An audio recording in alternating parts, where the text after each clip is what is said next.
sanctions that you're announcing today will push Putin to the... Well, I don't know that they will. I think that they'll certainly have an impact. They're massive sanctions. It's sanctions on oil. The two biggest oil companies, among the biggest in the world, but they're Russian. They do a lot of oil. And hopefully it'll push...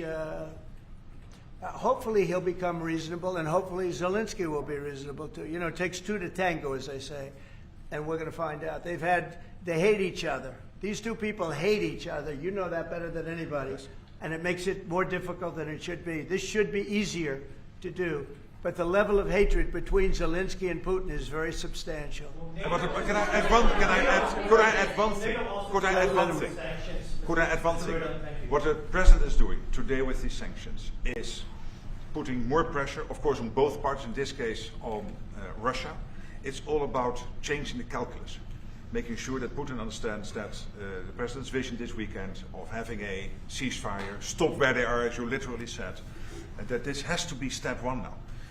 And for him to really accept that vision and to come to the table. And then you have to put pressure, and this is exactly what he did today. Along with Europe. I mean, Europe, look, they've actually become friends of mine. I think yes. All of them. Yeah. We have a very close relationship, and they want to see it end too. They really want to see it end. But I can say they're totally committed. If this went on for 10 more years, Europe is behind them. They just can't let that happen. You can't let what's been going on. Now, it should have never happened. It would have never happened if I were president. But it did happen. I inherited. This was Biden, a man who was, without question, you take a look at the new walkway, the presidential walk of fame, we call it.